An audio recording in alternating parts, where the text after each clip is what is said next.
Some of you are waiting for a sign, a signal, a stamp of approval to tell you that you're worthy.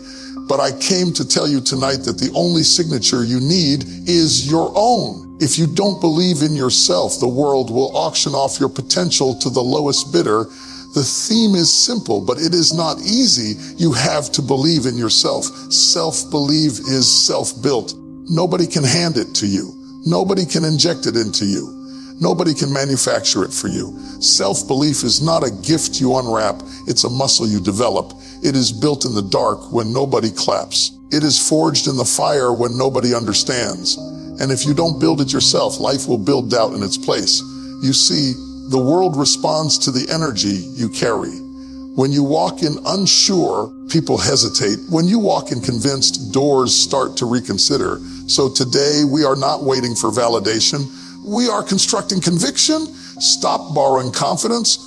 Build your own. Too many people are walking around powered by applause. They feel strong when somebody compliments them, but the moment criticism touches their ears, they crumble. That's not confidence, that's dependency. And anything you depend on externally can be taken away externally. If your belief rises and falls with people's opinions, then people are controlling your destiny. You were not created to live off emotional donations. You were not designed to survive on borrowed approval. When you depend on someone else to tell you who you are, you give them the authority to decide your worth. And the truth is, some people will never clap for you, not because you're incapable, but because your growth makes them uncomfortable. If you wait for everybody to validate you, you will die waiting. Real confidence is constructed in private. It's built in the quiet moments when nobody sees the work you're putting in. It's built when you show up for yourself, even when there's no audience. It's built when you keep your word to yourself, because self-belief is rooted in self-trust. And self-trust grows every time you follow through. You see, when you borrow confidence, you become fragile. One bad comment can shake you. One rejection can stop you. One mistake can paralyze you. But when you build confidence from within, criticism becomes information, not intimidation. Rejection becomes redirection, not destruction. Failure becomes feedback, not finality. Stop asking, do they believe in me? And start asking, do I believe in me? Because the most powerful endorsement you will ever receive is your own conviction. When you walk into a room believing in yourself, your posture changes, your tone changes, your decisions change. People sense certainty, and certainty attracts opportunity. Borrowed confidence is loud but unstable. Built confidence is quiet but unshakable. It doesn't need to announce itself. It doesn't need to prove itself every 5 minutes. It stands firm because it knows what it has survived. It knows the nights it cried and kept going. It knows the fears it faced and conquered. It knows the discipline it practiced when nobody was watching. Some of you are waiting for someone to discover you, approve of you, affirm you. But what if the breakthrough you're waiting for is simply the moment you decide you're enough? What if the shift happens when you stop outsourcing your value and start owning it? The world treats you the way you teach it to treat you. If you walk unsure, it will question you. If you walk convinced, it will reconsider you. You cannot build a skyscraper of success on a foundation of insecurity. You cannot rise higher than your internal belief system allows. So stop renting confidence from compliments. Stop leasing it from likes and followers. Stop negotiating your worth based on who stayed or who left. Build it brick by brick. Build it through consistency. Build it through discipline. Build it through resilience. Build it through self-respect. Because when confidence is self-built, it cannot be repossessed. It cannot be shaken by gossip. It cannot be shattered by setbacks. And when you finally stop borrowing belief and start building it, you won't just feel stronger. You will become unstoppable. Discipline creates evidence, and evidence is what transforms hope into confidence. Many people say they want to believe in themselves, but belief without proof feels fragile. It feels like pretending. Real belief grows when you can point to something and say, I did that. I showed up. I followed through. Discipline is the bridge between who you are now and who you are trying to become. Every time you keep a promise to yourself, you deposit trust into your own account. Every time you say you're going to wake up early and you actually do it, you strengthen your integrity with yourself. Every time you commit to finishing something and refuse to quit halfway, you create internal proof that you are reliable. And when you become reliable to yourself, your confidence stops being wishful thinking and starts being earned conviction. The problem is many people are addicted to motivation. They wait to feel inspired before they act. But motivation is emotional and emotions fluctuate. Discipline, on the other hand, is a decision. It says, I will show up whether I feel like it or not.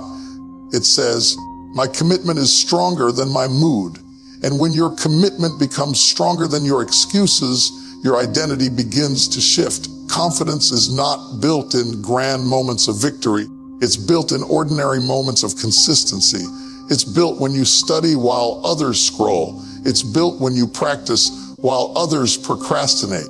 It's built when you choose growth over comfort again and again and again. Those small, repeated acts create a mountain of evidence that whispers to your mind, you can trust yourself. Without discipline, your dreams remain ideas. With discipline, your dreams gain structure. Structure creates progress. Progress creates proof, and proof silences doubt. When doubt tries to creep in and say, you can't do this, discipline responds, but look at what we've already done. That is power. Some people struggle with self-belief not because they lack talent, but because they lack follow-through. They start strong and fade quickly.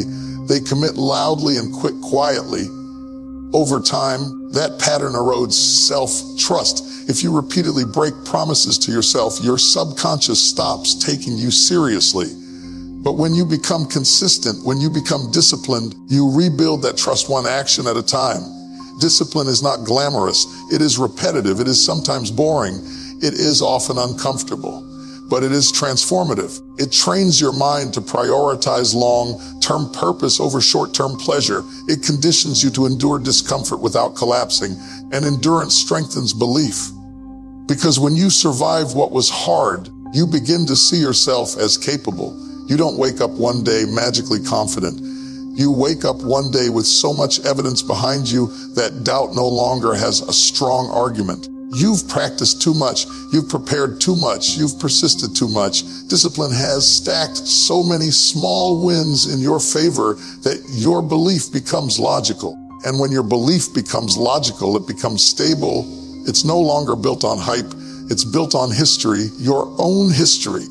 The history of showing up, the history of pushing through, the history of refusing to quit. That is what discipline does. It creates receipts. It creates records. It creates a track record of resilience that your future self can stand on. When you understand this, you stop chasing quick inspiration and start building daily habits. You realize that every disciplined action is shaping your identity. And once your identity shifts to, I am someone who follows through, self-belief is no longer something you try to feel. It becomes something you naturally embody. Silence the inner critic. There is a voice inside many of us that speaks before we even try. It whispers, you're not ready. It hisses, you're not qualified. It repeats, you always mess things up. And if you are not careful, that voice becomes louder than your potential. But hear me clearly, that voice is not your destiny.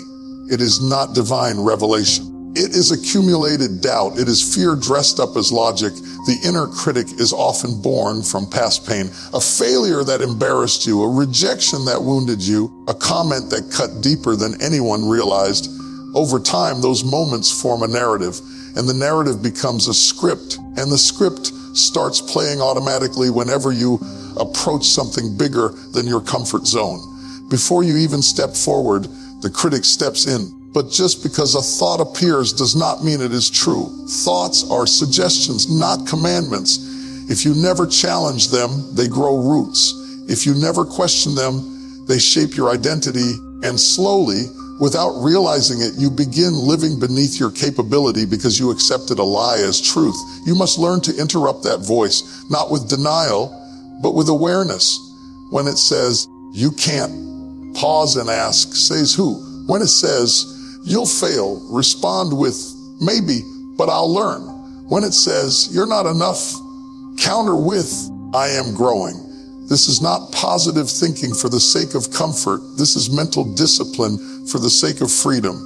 The inner critic thrives on repetition. It gains power because it speaks consistently, so you must be just as consistent in replacing it. You cannot allow one negative thought to run unchecked all day. You cannot rehearse worst-case scenarios until they feel like inevitable outcomes. What you rehearse mentally, you experience emotionally, and what you experience emotionally influences how you act physically. Imagine trying to build a strong house while someone constantly weakens the foundation. That is what happens when you try to build confidence while tolerating self-condemnation. You cannot insult yourself into excellence. You cannot shame yourself into growth. Transformation requires correction, yes, but not cruelty. There is a difference between accountability and abuse. Speak to yourself the way a wise mentor would speak to you. Honest but encouraging, direct but constructive. When you make a mistake, address it without attacking your identity. Say, that action was flawed, not I am flawed. Separate behavior from worth. Because when your worth feels threatened, fear takes over, and fear silences courage. The strongest individuals are not those who never hear an inner critic. They are those who learned how to manage it. They hear the doubt, but they do not bow to it. They acknowledge the fear, but they do not surrender to it. They choose which voice gets the microphone. You have more control over your internal dialogue than you think. You can train your mind the same way you train your body. It takes repetition. It takes intention. It takes patience. But over time, the harsh voice grows weaker and the empowering voice grows stronger. Eventually, when opportunity knocks, the first thought won't be, I can't. It will be, why not me? And when you silence the inner critic, you create space for belief to breathe. You create room for courage to rise. You create an internal environment where growth feels possible, because the loudest voice in your life should not be fear. It should be faith in who you are becoming. Surround yourself with possibility. Whether you realize it or not, your environment is shaping you every single day. The conversations you entertain, the attitudes you tolerate, the expectations that surround you, they are either stretching your belief or shrinking it. You cannot consistently think bigger than the room you choose to sit in. If you live in an atmosphere of limitation, limitation will eventually feel normal. Some people are not struggling because they lack ability. They are struggling because they are constantly exposed to doubt. When you share an idea and the first response is laughter instead of curiosity, it chips away at your courage. When you speak about growth and someone immediately lists reasons it won't work, it plants hesitation. Over time, repeated exposure to small thinking makes you second-guess large vision. Environment is powerful because it influences what feels possible. If everyone around you settles, settling starts to look wise. If everyone around you complains, complaining starts to feel justified. If everyone around you avoids risk, playing small starts to feel safe. But if you surround yourself with people who challenge themselves, who pursue excellence, who speak in terms of solutions instead of excuses, your mindset begins to expand naturally. This does not mean you abandon everyone who thinks differently. It means you become intentional about what voices you allow to shape your perspective. Not every opinion deserves access to your spirit. Not every comment deserves a seat at your table. You must guard your mental space the way you would guard your home. If something consistently drains your confidence, you must reconsider its proximity. Possibility is contagious, so is negativity. When you spend time around those who believe growth is achievable, you start to see opportunities where you once saw obstacles. Their courage challenges your fear. Their discipline exposes your excuses. Their ambition awakens something inside you that has been dormant. Suddenly, the goals that once felt unrealistic begin to feel attainable. Even beyond people, your environment includes what you consume daily. The books you read, the content you watch, the music you listen to, they all feed your mindset. If your mental diet is full of comparison, gossip, and cynicism, your belief system will weaken. But if you consistently consume messages of growth, resilience, and vision, your internal dialogue will shift. You become what you repeatedly expose yourself to. There is a reason seeds grow differently depending on the soil. The same seed placed in toxic ground will struggle, but in healthy soil it flourishes. You are no different. Your potential needs the right atmosphere to thrive. If you constantly place yourself in environments that question your value, you will begin to question it too. But when you stand in rooms where possibility is expected, you rise to meet that expectation. Sometimes the shift is physical, new spaces, new circles, new opportunities. Sometimes it is emotional, setting boundaries, limiting certain conversations, protecting your peace. Sometimes it is intellectual, choosing growth, focused learning over passive distraction. Whatever form it takes, the goal is the same: create an atmosphere that reinforces belief instead of undermining it. You cannot soar if you keep nesting with doubt. You cannot think expansively if you are constantly confined by small perspectives. When you surround yourself with possibility, your confidence strengthens because you are reminded daily that more is available, more is achievable, and more is within reach. And when your environment begins to echo belief instead of fear, stepping into your potential feels less like rebellion and more like alignment. Act before you feel ready. If you wait until fear disappears, you will be waiting for a lifetime. If you wait until every doubt is silent, you will never move. The truth is, readiness is often a myth we create to protect ourselves from risk. We say, I'll start when I'm more confident. I'll try when I'm more prepared. I'll step out when I'm less afraid.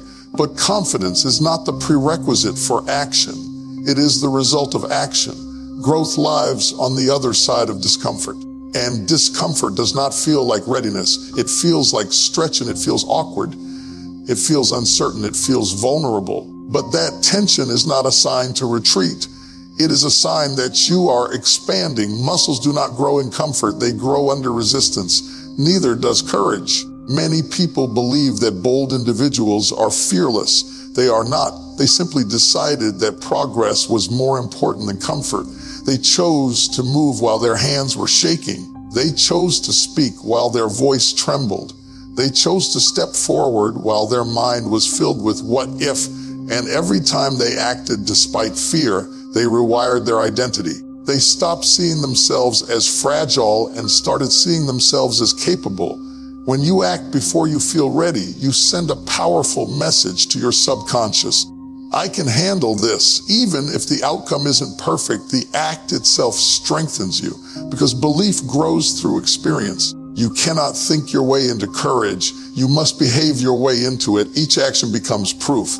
Each attempt becomes evidence.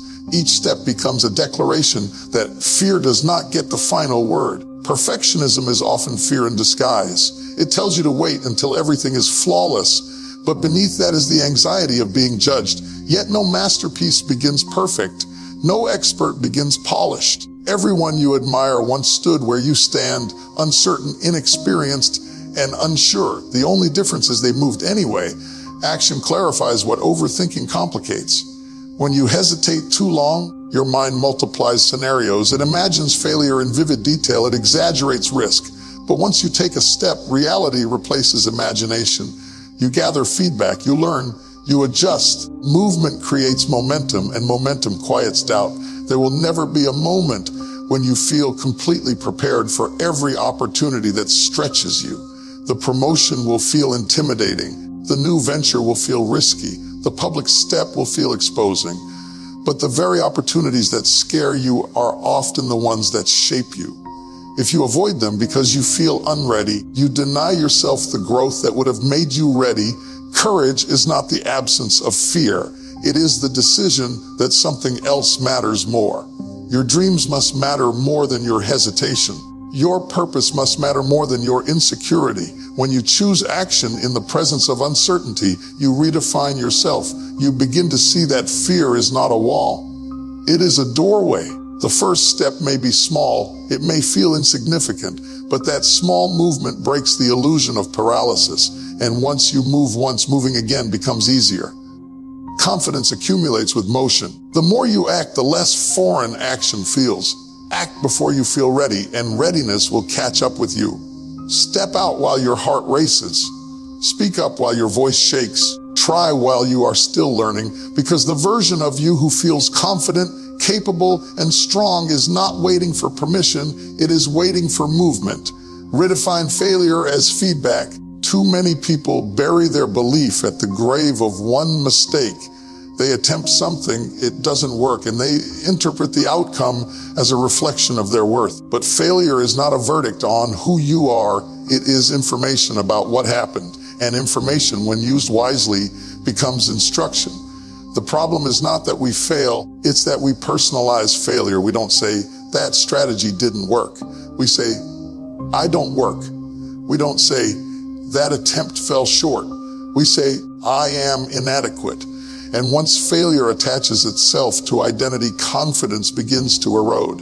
But you must separate event from essence. A moment can fail without you being a failure. Every successful person you admire has a history of setbacks that you rarely see.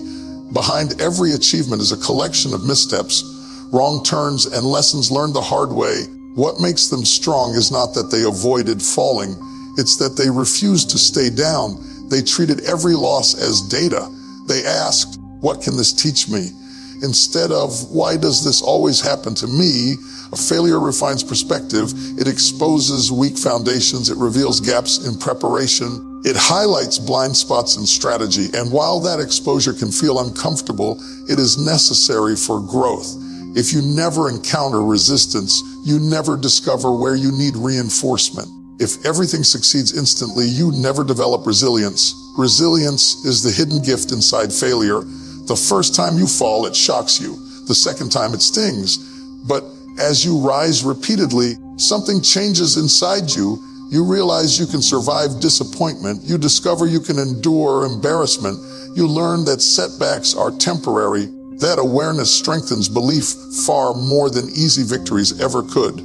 When you redefine failure as feedback, you remove its power to paralyze you.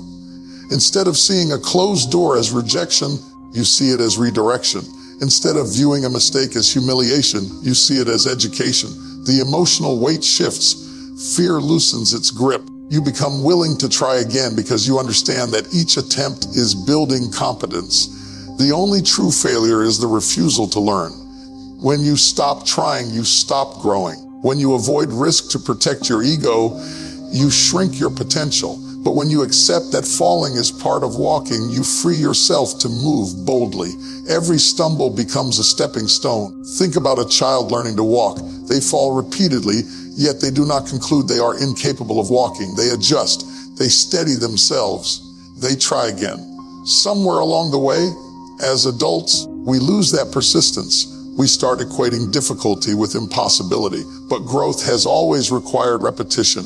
Failure, when embraced correctly, builds unshakable confidence, not because it feels good, but because it proves your endurance. It shows you that you can face disappointment and still stand. It demonstrates that one moment does not define your future. And each time you rise, your belief deepens, not in perfection, but in perseverance. When you stop fearing failure, you start pursuing progress. You become more innovative, more courageous, more willing to stretch beyond comfort. And that willingness is where breakthroughs lie. Failure is not your enemy, it is your instructor. Listen to it, learn from it. Let it sharpen you instead of shattering you, because when you understand that every setback carries a lesson, you stop being afraid of falling and you start being confident in rising. Hear me clearly. You are not waiting on destiny. Destiny is waiting on you. The power you've been praying for is already planted inside you. Stop shrinking. Stop second guessing. Stop asking permission to be who you were created to be. Build the belief. Guard the belief. Walk in the belief. Because when you know who you are, doors don't intimidate you. They respond to you. Giants don't stop you. They reveal you. And fear doesn't freeze you, it fuels you. So rise up, stand firm, and become the evidence that self-belief builds unstoppable lives.